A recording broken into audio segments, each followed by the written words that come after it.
Faire de l'art demande-t-il du travail? Ou pourquoi on pense que l'artiste contemporain ne fait plus rien? On pense encore parfois que l'art, c'est de l'artisanat, qu'une œuvre d'art, ça ne peut être que le résultat d'un travail réalisé par une main entraînée, précise et experte. Et donc, si on ne perçoit pas cette maîtrise, on se dit « ceci n'est pas de l'art ». Heureusement, depuis Léonard de Vinci, on sait que l'art ne se résume pas au seul savoir-faire. Être artiste, c'est aussi penser, réfléchir, concevoir. Et pour certains d'entre eux, il n'est plus nécessaire de bien faire.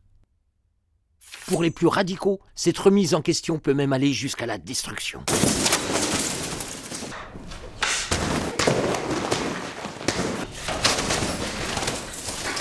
En 1970, Armand brise des violons et les brûle au chalumeau.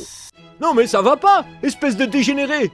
Oui, un geste barbare, puisqu'il touche à quelque chose de sacré, la fabrication de cet instrument nécessite des compétences rares et beaucoup d'heures de travail. Il incarne le beau et la belle musique. Mais c'est avant tout un acte de rupture, une furie libératrice censée changer notre rapport à l'art. C'est bien ce que je disais, un fou furieux! C'est ainsi, l'artiste doit détruire s'il veut reconstruire. Et cela peut même lui demander beaucoup de travail.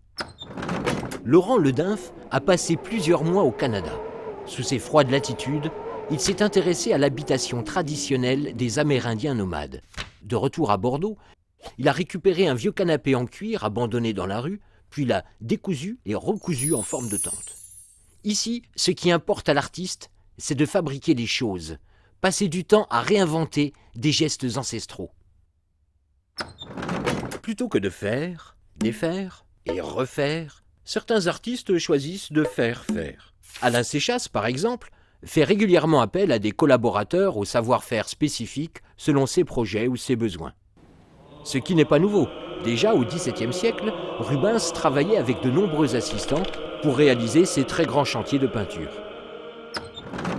D'autres, enfin, créent des œuvres à protocole qui peuvent être réalisées sans eux. C'est simple, il suffit de suivre le mode d'emploi. Et s'il importe si peu à l'artiste d'être là pour faire l'œuvre, ce n'est pas par fainéantise. Non, c'est pour partager avec d'autres l'expérience de sa réalisation. Vous l'aurez compris, en déléguant la fabrication de leurs œuvres, les artistes cherchent à se débarrasser d'une tradition tenace. Une belle œuvre d'art égale beaucoup de travail à la main fait par l'artiste.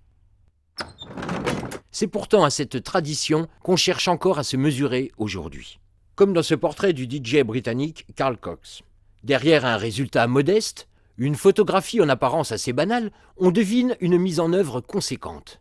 Une sculpture de grande taille dans la tradition des grands maîtres comme Rodin. Une mise en scène champêtre qui rappelle la grande histoire du portrait peint anglais, celle qui au XVIIIe siècle plaçait ses protagonistes dans une nature retrouvée bien loin de l'univers urbain de Carl Cox. Du travail, mais qui ne se voit pas. Une esthétique décalée. On saisit avec cette œuvre combien la création tente en permanence de nous échapper et quel peut être le plaisir à l'attraper en plein vol.